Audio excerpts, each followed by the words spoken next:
আমি তোর মেয়েকে হাফ বেইজ্জত করেছি, তাতেই তুই আমার শাস্তির জন্য এসপির কাছে যাচ্ছিস? আরে ফুল বেইজ্জত করার পর যা।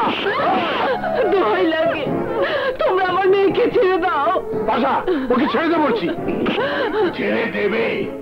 আমার ভাইয়ের কথার সাথে কাজের মিলটা হলেই চদর বদর করে তারপর ছেড়ে দেবে। বিশু, বন্ধ করে সব জুলুম। মাঝে মাসির দরদ বেশি দেখাতে চাইলে এই কালে তোর লাল ঠোঁটের আদর চেয়েছিলাম বলে তুই আমাকে যা দান করেছিলি, এবার তার প্রতিদান দেব। আপনারা দাঁড়িয়ে না থেকে এই জালিমদের হাত থেকে আমার মেয়েকে রক্ষা করুন। ওই বটতলা বসে চুপচাপ দাঁড়িয়ে থেকে মজা দেখ। যদি তুই শব্দ করিস তাহলে তোদের বউ বেড়িদেরকেও চদর বদর করে দেবো।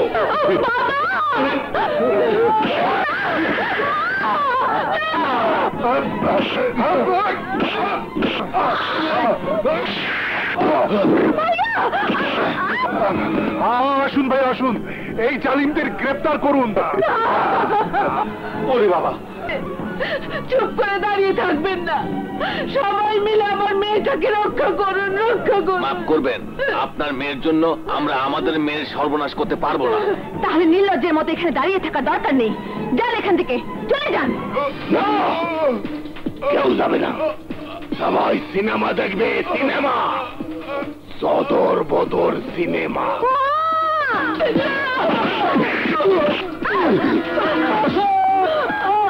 হ্যালো হ্যালো হ্যালো, বিজয়।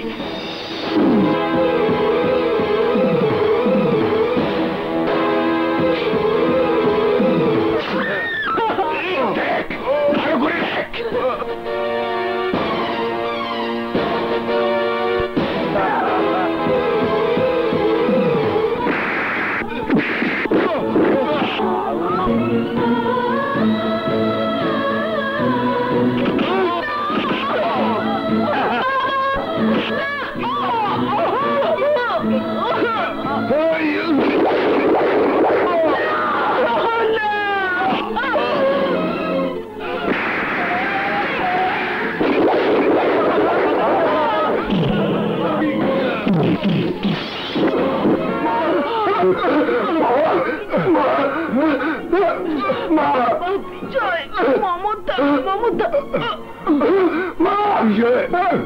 মমতাকে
স্টপ মিস্টার বিজয়। না এসপি সাহেব, আমি আজকে বাধাই মানবো না। Please please cool down, cool down. Mamata,